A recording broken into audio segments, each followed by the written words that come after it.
Hello students.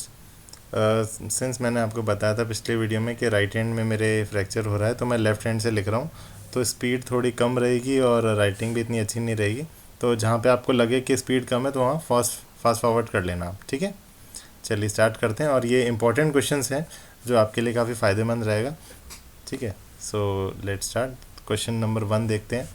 Cosec theta minus sine theta into sec theta minus cos theta into tan theta plus cot theta, ये आपको solve करना है। सो एक बार इसको मैं एक्सपेंड कर लेता हूँ, ठीक है।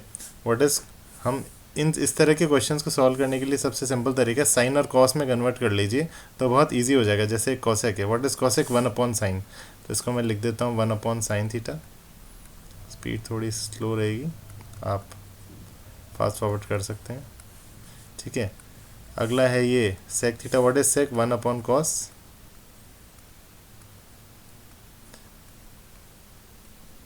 ये cos as it is. And what is this tan?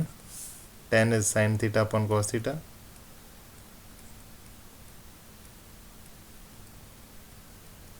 What is this cot?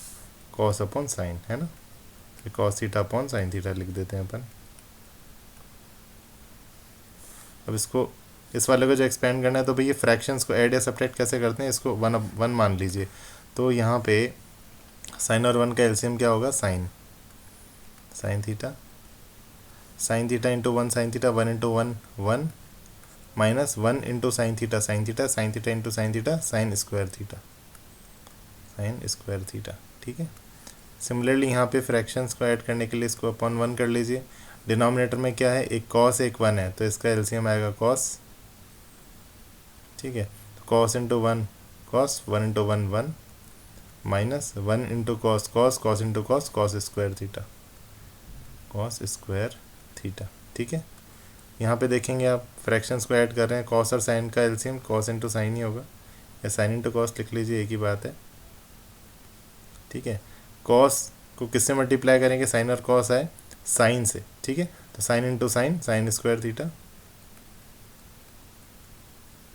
Similarly sine को किससे मल्टीप्लाई करें, साइन कॉस आए कॉस से, and cos into cos square, ठीक है। अब देखिए न्यूमरेटर में 1 minus sine square theta identity जानते हैं आप, cos square theta, 1 minus sine square theta is cos square theta. Denominator as it is,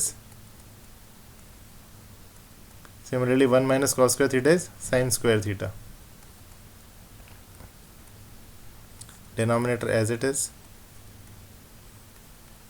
sine square theta plus cos square theta is 1 upon denominator as it is sine theta cos theta, ठीक है। अब देखिए एक sign से एक sign ख़त्म, फिर एक साइन से ये वाला साइन भी ख़त्म, एक कॉस से एक कॉस ख़त्म, और एक ये वाले कॉस से ये वाला कॉस भी ख़त्म। तो क्या बचा आखिरी में, 1। तो इसका आंसर क्या आ जाएगा, 1, ठीक है। ईजी है। क्वेश्चन नंबर 2 स्टार्ट करते हैं। मैं थोड़ा इरेज कर लूँ, आप क्वेश्चन देखिए, तब तक क्वेश्चन देखिए कैसे होगा।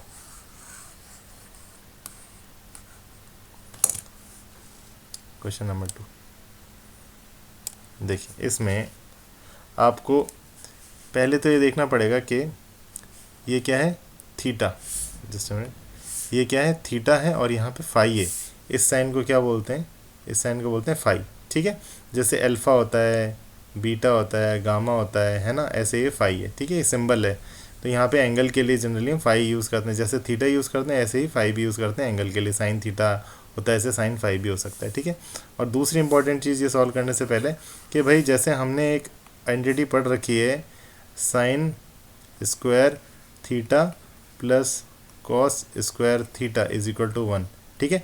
तो आप इसमें गौर करिए, इसमें भी थीटा है और इस वाले में भी थीटा, यानी एंगल शुड बी सेम।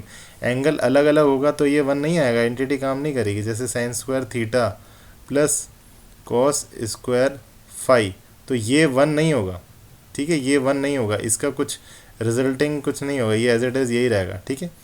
इसको कुछ सॉल्व नहीं कर सकते आप। तो थीटा और फाई अलग अलग है, और एंटिटी के बारे में मैंने बता दिया कैसे अप्लाई होता है।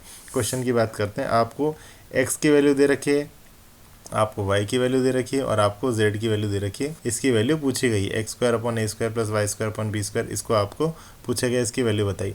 तो भाई हमारे हाथ में सिर्फ ये है कि इसको सॉल्व करना है, और इसमें सॉल्व करने के लिए एक्स और वाई की वैल्यू हमें पुट करनी है।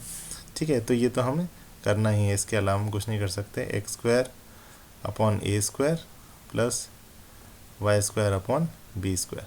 अब देखिए एक्स की वैल्यू पुट करेंगे, एक्स का भी स्क्वायर यानी इसका स्क्वायर है ना, तो ये हो जाएगा A square, just a minute, A square and sec square theta and cos square phi, denominator में A square as it is. अब देखिए न्यूमरेटर डिनोमिनेटर में ए स्क्वायर कैंसिल हो जाएगा, प्लस ये क्या था अपना वाई का स्क्वायर, ये है y, b square sec square theta और ये साइन स्क्वायर फाई। ठीक है, डिनोमिनेटर में बी स्क्वायर है यहाँ पे, देखिए बी स्क्वायर से बी स्क्वायर कैंसिल। ठीक है, तो हमारे पास ये जो चीज़ रह गई उसको मैं अलग कर देता हूँ, जो हट गया उसको तो मैं गायब कर देता हूँ, है ना। मैं क्या वापस से एक स्टेप लिखना नहीं चाह रहा, आप लोग लिखना। ठीक है, अब देखिए ये हमारे पास रह गया। अब इसमें दोनों में LHS और सॉरी इन दोनों प्लस के दोनों तरफ देखिए जो टर्म्स है इसमें सेक स्क्वायर थीटा कॉमन है, तो क्यों ना सेक स्क्वायर थीटा हम बाहर ले लें। तो क्या बचेगा हमारे पास, बचेगा कॉस स्क्वायर फाई और इस तरफ से बचेगा साइन स्क्वायर फाई। ठीक है, और सिंस ये सेम एंगल है तो एंटिटी अप्लाई हो सकती है, sine square theta plus cos square theta is 1, तो इस जगह क्या आ जाएगा 1, तो sec square theta into 1 is sec square theta. ठीक है बच्चों, सेक स्क्वायर थीटा। अब आप ऑप्शन देखेंगे तो भाई सेक स्क्वायर थीटा जैसा कुछ दिख नहीं रहा आपको, तो जेड और सी की फॉर्म में, यानी इसको हमें यूज़ करना पड़ेगा। इसको कैसे यूज़ करें भाई, इसमें टेन आ रहा है और हमारे पास सेक है, तो भाई सेक स्क्वायर थीटा और टेन स्क्वायर थीटा में रिलेशन तो पता है क्या होता है, sec square theta 1 plus tan square theta, ये आपको पता है ना। और टेन की वैल्यू यहाँ से आ जाएगी, क्रॉस मल्टीप्लाई करेंगे, टेन की वैल्यू क्या है जेड अपॉन सी, है ना। तो टेन की जगह क्या लिख सकते हैं जेड अपॉन सी, और टेन का क्या है स्क्वायर, तो it becomes 1 plus z square upon c square. कोई ऑप्शन मिल रहा है, ऑब्वियसली ऑप्शन डी। ठीक है, ईजी है। अगला क्वेश्चन है, if 60 degree plus A equal to 90 degree then the value of cosec A is. ये तो बहुत सिंपल है।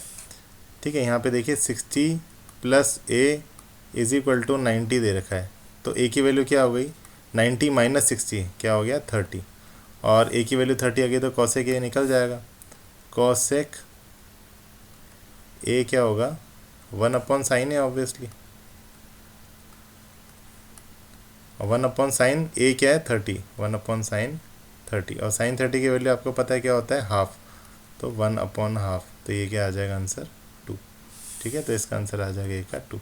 ठीक है, अगला क्वेश्चन इंपॉर्टेंट है, देखिए आप क्वेश्चन 4 कैसे होगा। अगला क्वेश्चन देखिए, आपको कॉस की फॉर्म में दे रखा है और आपको साइन की फॉर्म में पूछा है, तो भाई इसको ऑब्वियसली हमें सॉल्व करना पड़ेगा।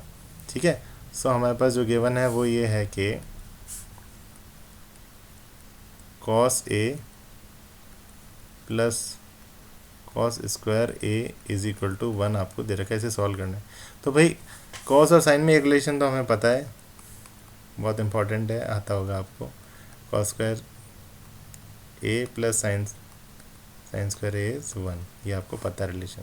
तो भाई 1 माइनस कॉस स्क्वायर है ना, इस कॉस स्क्वायर को उधर ले जाओ, क्या आ जाएगा 1 माइनस कॉस स्क्वायर ए, और LHS में ये कॉस है एज इट इज़ रहने दो, तो ये 1 माइनस कॉस स्क्वायर क्या हो गया साइन स्क्वायर है ना, ये आइडेंटिटी है अपने पास, यहाँ से आ गया। LHS में कॉस है एज इट इज़ रहने दीजिए। अब इस कॉस से आप साइन में कन्वर्ट करना चाह रहे हैं तो नहीं हो सकता, आपको क्या करना पड़ेगा स्क्वायर, तब हो सकता है, cos square is 1 minus sine square तब हो सकता है। तो हम क्या करेंगे स्क्वायरिंग बोथ द साइड, तो LHS में क्या हो जाएगा LHS में भी स्क्वायर हो जाएगा, और RHS में साइन स्क्वायर का भी स्क्वायर क्या हो जाएगा साइन की पावर 4। ठीक है, और cos square A is 1 minus sine square, तो LHS में इसको लिखेंगे 1 माइनस साइन स्क्वायर ए। ठीक है, ये एज इट इज़ रहने दो। अब देखिए आपको किसकी वैल्यू चाहिए थी sine square plus sign 4, sine square, अब ये देखिए ये उधर RHS में आ जाएगा तो प्लस हो जाएगा, तो it becomes sine square plus sign 4 and इस पर 4 ए इज़ 1, तो इसकी वैल्यू क्या आ गई 1। ठीक है, ऑप्शन सी इजी है। अगला है अ डाई इज थ्रोन वंस। ठीक है, डाई में कितने होते हैं, टोटल पॉसिबिलिटीज 6। ठीक है, the probability of getting a prime number is, obviously देखिए 1 2 3 4 5 और 6। प्रोबेबिलिटी का फॉर्मूला क्या होता है, number of favourable outcomes upon total number of outcomes. तो भाई टोटल नंबर ऑफ आउटकम तो हमें पता है टोटल 6 है। फेवरेबल क्या बोल रहा है कि वो प्राइम होना चाहिए, तो प्राइम 2 है, 3 और 5 है, तो टोटल कितने 1 2 3, तो ये 3/6 मतलब 1/2। ईजी है। ठीक है, अगला है question 6, the probability of getting a bad egg in a lot of 400, यानी टोटल 400 में से बैड एग जो बेकार है एग, उसकी प्रोबेबिलिटी आपको दे रखी है। Then the number of bad egg आपसे पूछा है, तो भाई प्रोबेबिलिटी क्या है, number of favourable outcome upon total number of outcome. Probability आपको क्या दे रखा है 0.035। फेवरेबल आउटकम हमें निकालना है कि भाई कितने बैड एग्स है, कितने बैड एग्स है, और टोटल हमें बता रहा है भाई 400 है। ठीक है, तो ये बहुत सिंपल है, आप क्रॉस मल्टीप्लाई करेंगे 400 इंटू 0.035, तो बैड एग आ जाएगा, नंबर ऑफ बैड एग, इसे आप सॉल्व करेंगे ये 14 आ जाएगा। ठीक है, ठीक है, चलिए आगे बढ़ते हैं। Question number 7। क्वेश्चन नंबर 7 थोड़ा सा डिफरेंट है। ठीक है, इंपॉर्टेंट भी है। क्या बोल रहा है, the probability that a non leap year selected at random will contain 53 Sundays. Non leap year मतलब जो एक नॉर्मल सा कोई भी ईयर होता है वो नॉन लीप ईयर है ना। नॉन लीप ईयर में कितने नंबर ऑफ डेज होते हैं 365। ठीक है, और लीप ईयर में होता है 366, एक ज़्यादा होता है इससे। तो भाई नॉन लीप ईयर 365 डेज होता है, उसमें क्या प्रोबेबिलिटी के 53 संडेज हों। तो इसको सॉल्व करने का तरीका बताता हूँ, बाकी आप सिंपली याद रख लेंगे तो भी चलेगा। ठीक है, तो 365 टोटल नंबर ऑफ डेज है। अगर हम वीक्स निकालना चाहें तो कि भाई कंप्लीट वीक्स कितने, तो हम 7 से डिवाइड करते हैं, क्योंकि 1 वीक में 7 डेज होते हैं। 7 5 ज़ा 35, 1 रिमाइंडर, 7 2 ज़ा 14, रिमाइंडर आ गया 1। अब इससे क्या समझ में आया कि 365 जो हमारे पास नंबर है, dividend equal to divisor into quotient plus remainder की फॉर्म में हम लिख सकते हैं। ठीक है, 7 डेज इंटू 52। 7 डेज का क्या होता है 1 वीक, यानी वीक इंटू 52 प्लस 1। कहने का मतलब है कि 365 किससे बना हुआ है 52W, यानी 52 वीक से बना हुआ है, और एक दिन है कोई भी दूसरा। तो 52 वीक्स तो पक्के हैं, यानी 52 वीक्स में संडे से लेके सैटरडे तक सारे डेज आ गए। ठीक है, यानी 52 संडे की बात हो रही, तो 52 संडे तो पक्के हैं, लेकिन 53 वाला जो है, ये आखिरी वाला जो दिन है ये संडे होगा या नहीं, इसकी प्रोबेबिलिटी हमें निकालनी है। तो भाई जो आखिरी में दिन है, it could be Sunday, Monday, Tuesday, Wednesday, Thursday, Friday या सैटरडे। ठीक है, तो टोटल नंबर ऑफ आउटकम्स कितने हो गए, पॉसिबल आउटकम्स कितने हो गए 1 2 3 4 5 6 और 7। और फेवरेबल क्या है, सिर्फ हमें संडे से मतलब है, 52 तो है प्लस 1 संडे, 53 संडे हो जाएगा। तो ये प्रोबेबिलिटी क्या आ गई 1/7। ठीक है, समझ में आ गया, इजी है। चलिए, सो इसके साथ ही मैं एक इसके साथ लीप ईयर वाला भी बता देता हूँ।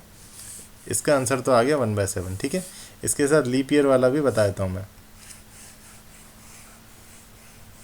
देखिए, लीप ईयर में अगर मान लीजिए कि इस जगह है leap year, the probability that a leap year selected and random will contain 53 Sunday, अगर ऐसा क्वेश्चन आ जाए तो आप कैसे करेंगे वो मैं बता रहा हूँ।